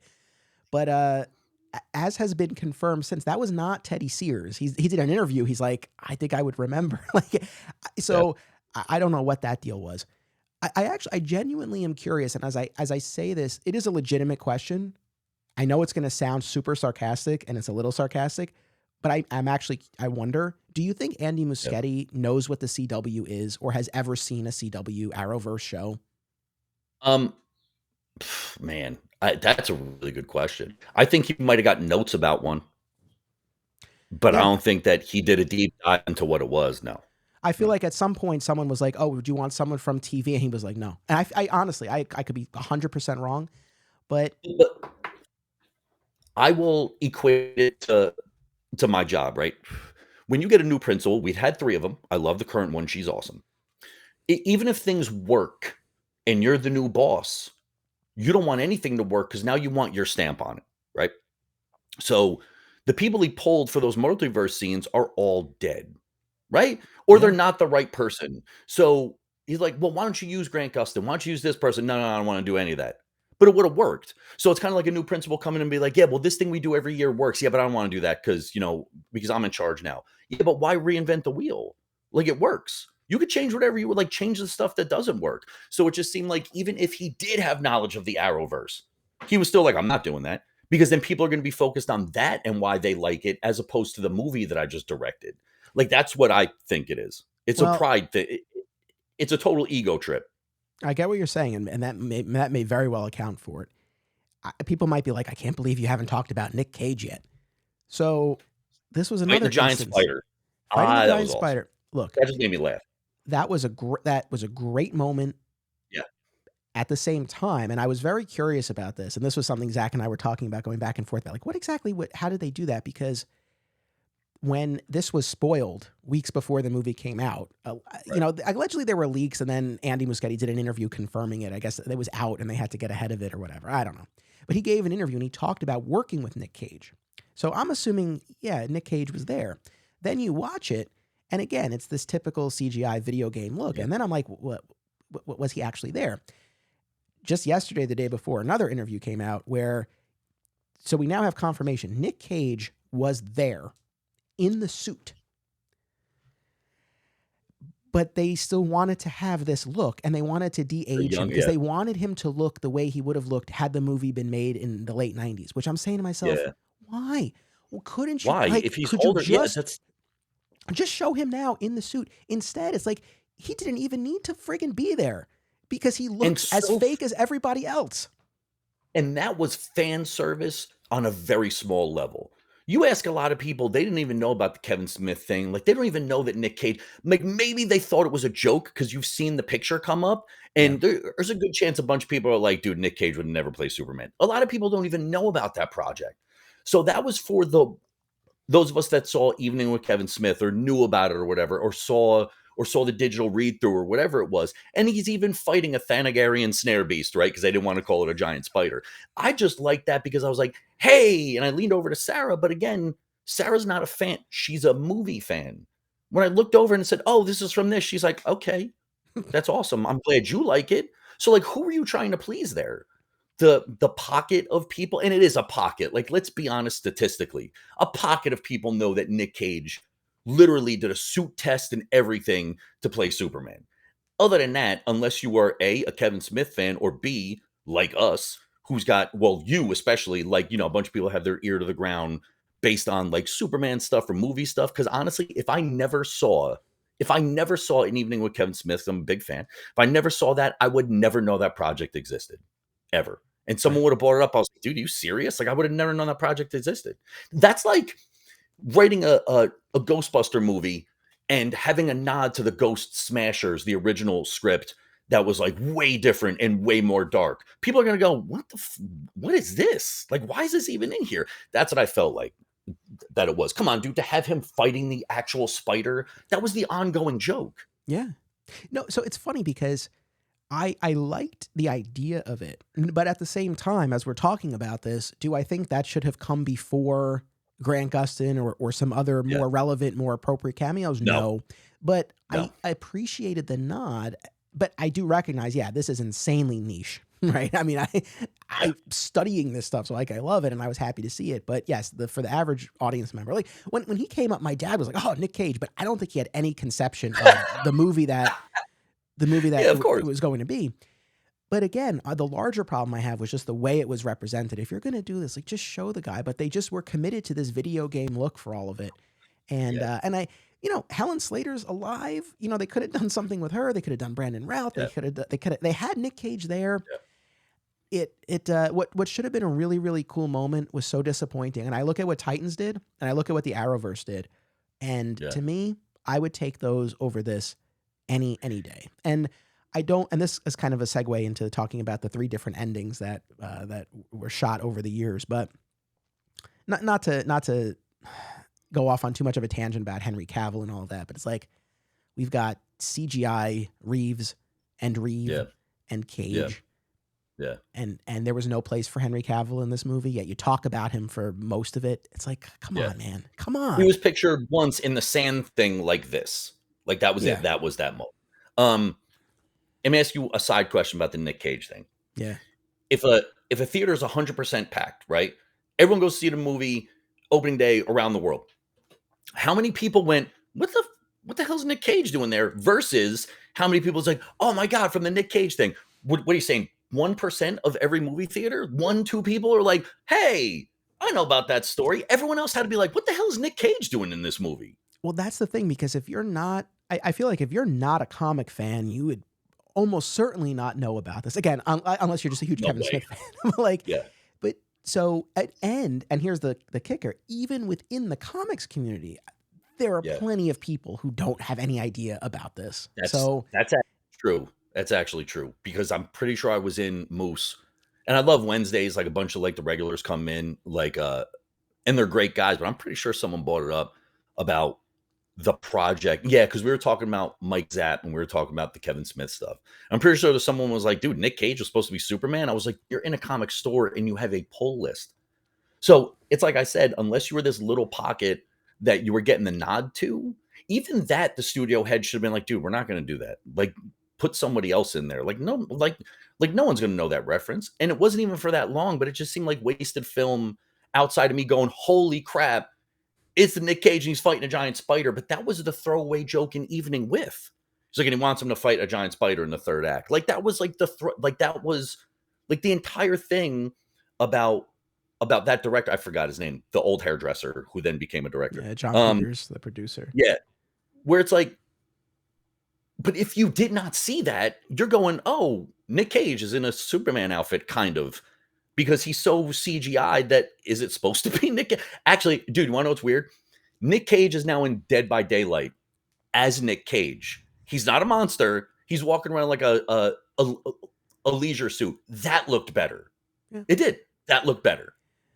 Look, this movie CGI'd George Reeves and Christopher Reeve back to life, and it CGI'd all the life out of Nick Cage and Helen Slater. Yeah. Oh my God. Wow. That's a really good point. So what a way to just miss the mark entirely. Yeah. Like shoot Brandon Routh from the back with the gray, on the sides or something. Like, have Christopher Reeve's voice over coming out of one of them. But like, you didn't have to do, again, it's just the Michael Keaton thing, dude. You're just fan servicing, hoping that people be like, oh, they really did something for the fans here. They did, but it didn't cover up for the fact that there was so many, big holes in the movie that didn't make it really that great. Would I see it again? Absolutely, because I want to see more of Sasha Calle and I want to see more of like the 80s computers for like Bruce Wayne and stuff like that. Like I thought that was good, but there's large chunks of that movie because of the confused boner that I would just skip right over. I'll just skip over it. Like that didn't do it for me. Oh, I hear you. And hopefully the audience was still with us here. I really don't want to frame this as how could you like that multiverse sequence, but No, but at like the whatever same you time, want. like whatever you want. But at the same time, I don't know how do I put this? I don't even consider those cameos. It was something that like there was a fan made Superman Lives CGI trailer or something that came out not too long ago, and no, did it look as sophisticated as what we saw in the movie? No, but it wasn't that far off. I mean, and I just look at what we got, and it's like this could have been fan made. Like it just I don't know. But in any event, I was not a fan of that. Yeah. There have now been articles, the industry trades, I think it was Hollywood Reporter in particular, broke down, I sent you the link, broke down the 3 different versions of the ending. So in case anyone's like, how'd we end up here? What were the other plans? Back when Walter Hamada was running DC Films and Toby Emmerich was still one of the higher ups at Warner Brothers, the idea was that this movie was going to be the reset and the pivot away from the Snyder movies. So at the end of the movie, flashpoint, breaking point, yeah. Exactly. So Barry resets the timeline, and now we're left with our new players moving forward. And there were set photos of the actors on the courthouse steps. So on the courthouse steps, it was going to be Barry and Iris, but then Michael Keaton as Bruce Wayne and Sasha Calle as Supergirl. And they were going to be part of the Justice League moving forward. That was the original Yeah. plan. Then Hamada and Emmerich were out, and before James Gunn took over and Peter Safran, there was this interim period, and Mike DeLuca and Pam Abdy, they're still the heads of Warner Brothers, but they were overseeing the DC stuff too. And this was the period of time when Henry Cavill made the Black Adam cameo, and they were going to move forward with a new Superman movie with him. So Right. he was back in the mix. And so they filmed a new ending where it was Keaton and Kaye and Henry Cavill and Gal Gadot Oh, dude, that's awesome. popping up there. Then Gunn and Safran took over, and that was jettisoned. And we ended up with this, where there's no Sasha Kaye, there's no Michael Keaton. Barry's on the phone with Bruce, and we can tell the voice sounds different. And of course, he gets out, and it's George Clooney, and that's the note we end on. So those were the three different versions of this ending. I want the justice. I want the when Justice League came out, Batman was supposed to be older. It said he was operating Gotham for 20 years, right? And presumably all these other people just showed up, or more recently, right? Like they made sure to make that point. Let me tell you something. I would watch the F out of a Justice League of America, like a side one with Sasha Calle, Keaton, whatever Flash they're going to use. Maybe throw in like a Huntress, because she's Bruce and Selena's kid. Like I would watch that, because there's so many different dynamics there. It's not just like the young people, it's not just the old people, it's not the actors that have done it. You're throwing it in the mix. If they would have all appeared on the stairs, I'm like, that's a movie I want to go see. Instead, like, you got George Clooney, who's not going to reprise the role. Again, that was just thrown in to do what happened to me. I was like, Clooney! Like, that's what I did, because I was like, oh, that was really cool how they brought him in there. But I would forego that for a cool Justice League movie, because even Barry says that. He says it when they're still in the Batcave right before they go. He's like, so we're like the new Justice League or something like that. I'm like, I would watch that movie. I would watch that movie. I think that'd be great. It's funny, as much as that original ending where Cavill's out and it's just Kaye and Keaton, that's not my number one choice, but at least in the context of this movie, it would have made sense, because there is, at least Keaton gets some closure in this as he's dying, and he's like, I tried to save you. It's like, you did, right? Because he brought back, he brought Keaton back to life, right? He was off in the cave, and he, I giving up being like that, Batman. man. And again, all the heartfelt stuff was really good. So that was fine. But for Kara Zor-El, there's nothing. There's there's no closure. There's no resolution. There's nothing. That bothered me the most, because again, she carried the whole marketing on her back, right? She didn't have to. She knew her place in the. Say she's got nothing else over this, right? She could have been like, well, I'm not going to do anything for this movie then. Like, yeah, people are going to go see it because it's got a Flash label on it and Keaton's in it. But instead, she was like, I'm this, I'm that. Like, she really had some pride in it, with no, like, what happened? She got killed a couple times and they left her. Like, she didn't have the moment, that Keaton had. Like, he got the moment because he's Michael Keaton. Like, and she doesn't get anything. Like, you just kind of leave her in the dirt multiple times. It just seemed like a weird way, to play her, when I think a bunch of people who I talk to, or just like the reactions I've seen on my friends on social media, they want to see more of her. And I got to tell you, so do I. She was great. Yeah, honestly, I would be happy if she continued to play Supergirl, whether in Woman of Tomorrow or something else. She was the high point for me. I don't want to forget this. We do have a patron question from Brian Dempsey. He says, I've read a few articles now of people praising Ezra Miller's take on Barry. I'm sorry, so far the portrayal I've seen is nothing like Barry from the comics, any version of Barry. Do you find Ezra Miller's take to be engaging and a reasonable interpretation of the classic DC character, public antics aside, but just in terms of the performance? No way. Even his humor is different. Like, Barry's humor is more intentional, right? Where Ezra Miller is playing kind of like the frumpy, like, I don't know, like I've been with this group for 10 years, I still don't know what's going on. And I'm going to complain that they have to call me to do a job. Like, I never, even before all this, I didn't like that choice anyway. And again, not when I heard the casting, I was like, all right, I'll give it a shot, because I do that with everybody. But no, I do not like him. And again, I don't like half of the cast for who they played. And everyone knows that I don't like I never liked the idea of Jason Momoa as Aquaman. I don't like Ezra Miller as the Flash. And I've said it before because I have power lifter friends. I got girls who are CrossFit experts and stuff like that. They're like, why is she Wonder Woman? Besides the fact that she's got a pretty face. Because my Wonder Woman looks like the one from Super Pets. She is huge. She's a foot taller than Clark. Like that's what she should look like. Instead, you sold it on her, which is like, look, she did a good job, but she should look like an Amazon.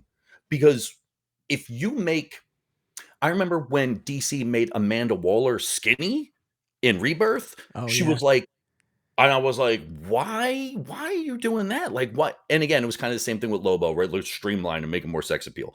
But like, why do you have to do that? Right? Like, why do you have to just let the character look how the character's supposed to do and act how the character's supposed to act? You can change whatever. People change stuff like that all the time. They change races, they change genders. Like, Alan Scott now is gay.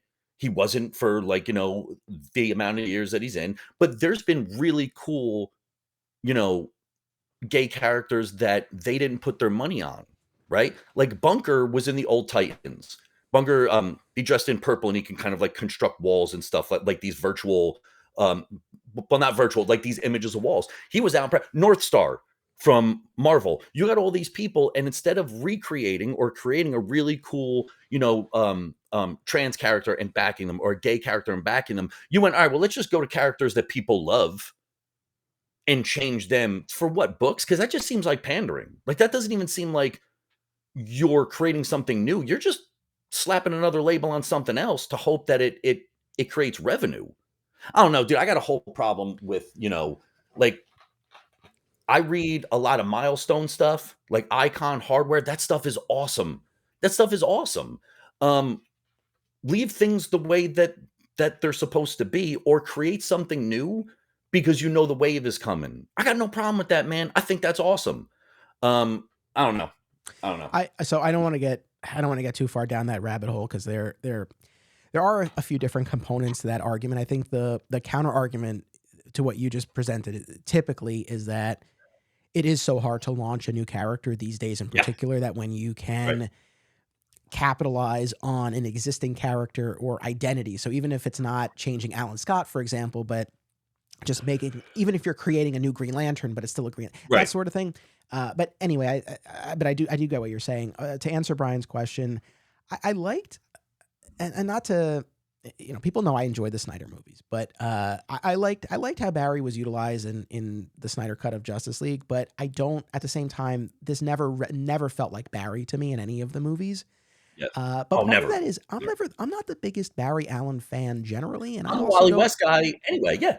I'm a big Wally West guy, and I also don't know if I had to really describe like what is Barry Allen's personality. I don't really know that there's much that I can really say. So Exactly. Yeah. but at the same time, maybe that gives them room for interpretation. I don't know. This is never, again, even liking the Snyder stuff. This was not my favorite interpretation of a character. Now, at the same Right. time, this is kind of the other piece here. One of our audience members asked on Facebook, "Is this the death rattle of the Snyderverse?" And it's interesting here because there are a couple of instances where the Snyderverse, the Snyder cut of Justice League, is made canon essentially.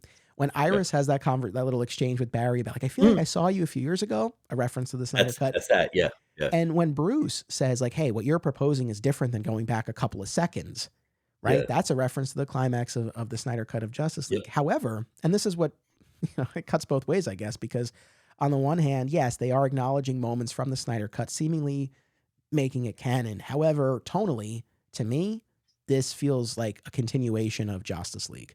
Straight, and I know you like this moment, but Wonder Woman with the lasso around Bruce and Bruce spilling his guts about this and No, no, that. no, no, no. That I did. Actually, I was just Oh, about to bring that up. I like them both there, oh, okay, but you went back to the well for that joke again? yeah. Again? Really? Again, you needed to do that? And it's just like, why? Like, why for that yuck moment? You didn't need that. Actually, I like the flirtation a little bit more because in comics they have gone back and forth like that before. Leave it like that. Leave that. He doesn't realize the lasso's around his arm? The world's greatest detective has no idea. Like, it just seemed like, why are you going to tell that joke again? That was like, the screaming jokes, the screaming goats in Love and Thunder. Like, why would you do that again? So people are like, oh, I remember that moment. It didn't happen that long ago for people to forget. And I don't know.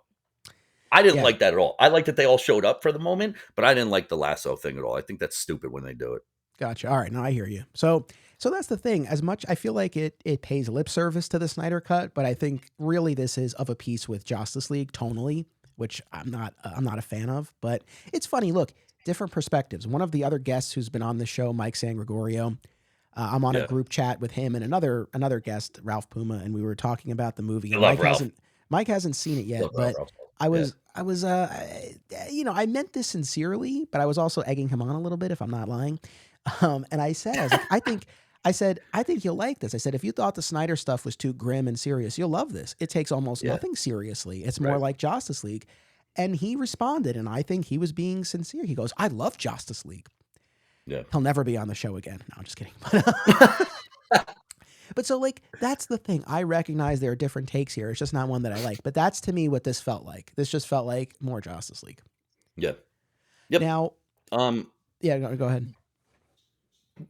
but and again, so we always kind of talk about this stuff. Would I tell people not to go see it? No, go see it. Even if you listen to this and you're like, I still want to go see it. I love the movie. So go, dude. Love the movie. Dude, get a tattoo of it on your arm. I don't care. Like whatever you want to like.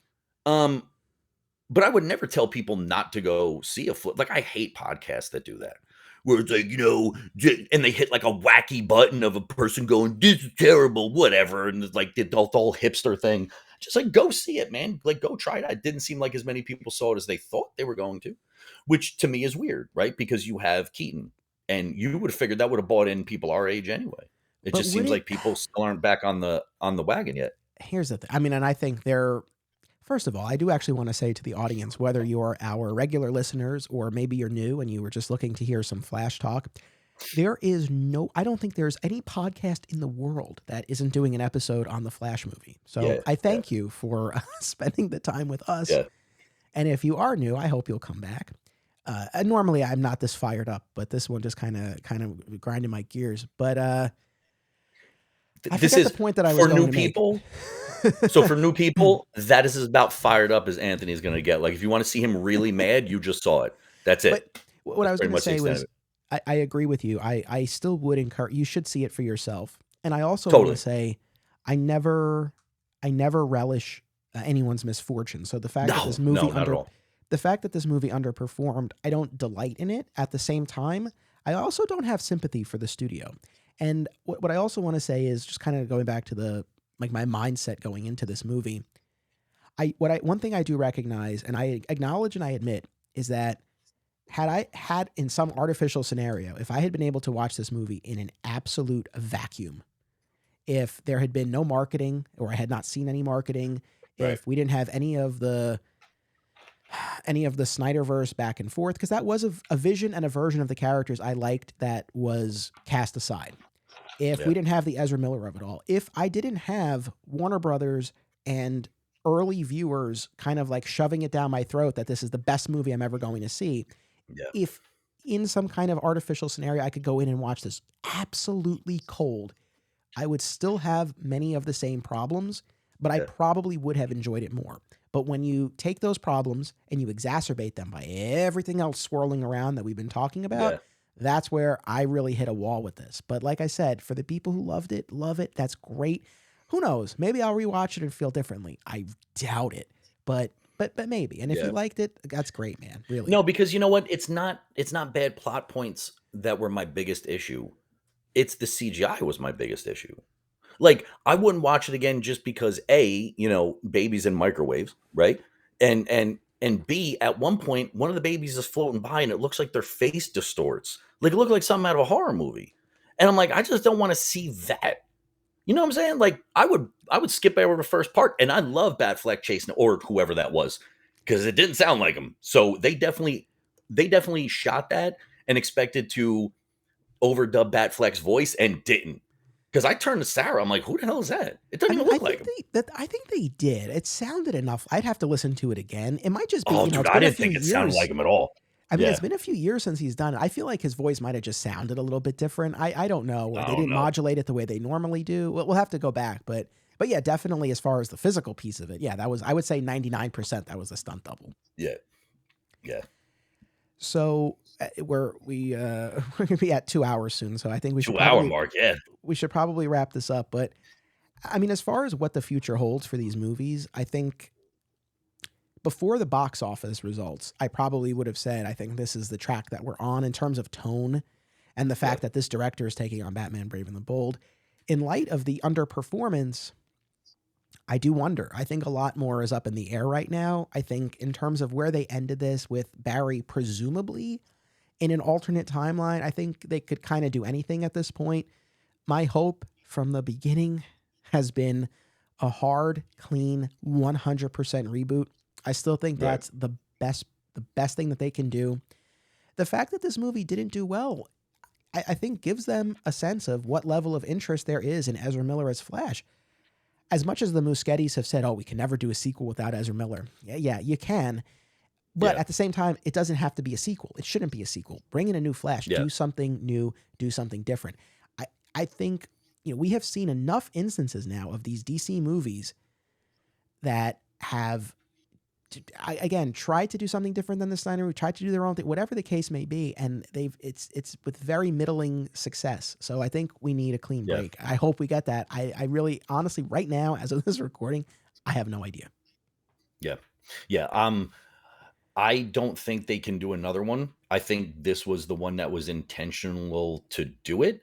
I think regardless of how this one performs, they're just gonna be like, well, look, it's a good jumping off start point for anything. It's not like, they showed a terrible post credit sequence that it's just like now because of what we did, we can just say F the whole thing and go in any direction because now we can skip to any one of those universes that we want and we don't have to do it with anybody or we could do it with people. So I don't think that they're going to do another sweep up because remember, they still got two more movies that weren't previously on the slate coming out. They got Blue Beetle, which looks all right. And they have Aquaman 2, which at this point, I'm just like, it's embarrassing that it's even still coming out. Like HBO Max it or Max or whatever it's called now, but do not put that movie out. Like you're going to take a giant loss. You probably already took it. But it's just going to be more embarrassment. Like, because I don't know anybody one. Plus, how many people they had to cut out of that movie, or how many people are still in it that have problems? So for Aquaman, not to get get off on too much of a tangent, but originally the word is Keaton filmed a cameo because at that point Keaton was going to be the Batman of the DC films moving forward. Right. Then, after they decided not to move forward with Keaton, Affleck filmed a cameo. And there's a photo. Jason Momoa posted a photo of him and Affleck after he did it. Now that's been cut. So I actually don't know as far as the cameos go. But yeah, and it's also funny too. Look at all the sequels we've gotten. Fury of the Gods, Wonder Woman 84. I have no faith in an Aquaman sequel. I mean, I hate to say it, but I feel like Max would be the best bet. I am actually genuinely excited for Blue Beetle. I think it looks fun. It looks cool. I love Xolo Matarania from Cobra Kai. Yep. I feel like if the Cobra Kai fans turn up for this, maybe it'll do okay. Yeah, and I don't think it's that expensive of a movie. But it doesn't take itself seriously. I'm not saying I don't want to go see it because it doesn't look fun. I was just never a big Blue Beetle fan anyway. Like, if you put him with Booster Gold, I'm in. Like, I like that dynamic. I like both of them. But like a standalone one, yeah, I mean, I'll go see it just because, it's a comic book movie and I see them all anyway. But I'm not like itching for it. Like, it's not one of the ones that rank very highly on my list. Like, and again, like, I was talking to Sean over at Fat Moose, like, do a planetary movie. They're kind of doing outside of the realm of the normal stuff because they're doing an authority flick, which I think is a bold move. The Amanda Waller show. But I would love to see a planetary flick. I don't know if you've ever read Planetary. Dude, it is one of the best reads ever. It is so unbelievably good that I would have liked to see that because it's just as random as Authority in a lot of ways. But who knows? Who knows? Like, I hope, because again, I never wish ill on anybody. Guardians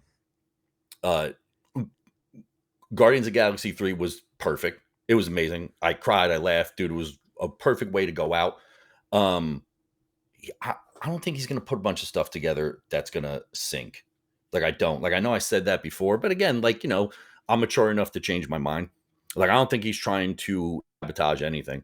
I think he's trying to clean up a giant mess, and he's doing it the best way possible while keeping, um, the motivation going for stuff that's still coming out. His stuff that's coming out. I don't know. I'd hope they have a big thing at New York though, because they've been nowhere to be found the past two. Uh, Actually, Marvel and DC have. I mean, besides some authors and stuff, they haven't showed anything. So I don't know. I don't know. I hope so. I was talking about Betty, Mike, who works over at DC, and I was just writing of the comics.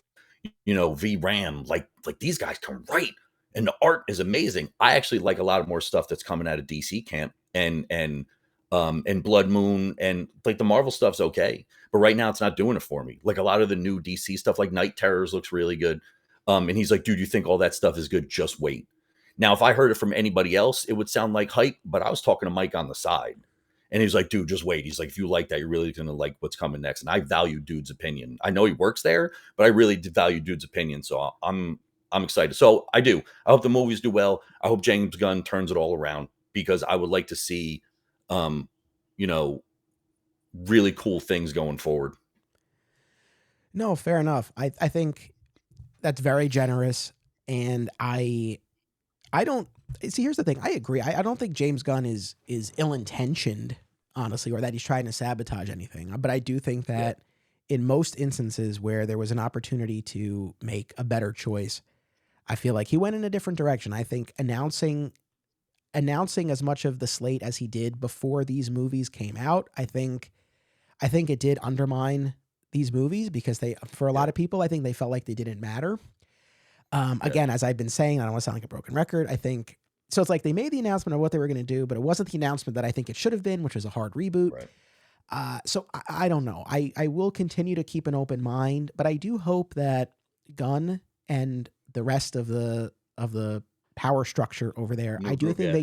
I think they take a good hard look at this movie and its performance, and kind of what people are actually looking for here. Yeah. You are off the screen, my friend. I'm only seeing Am I? half your face.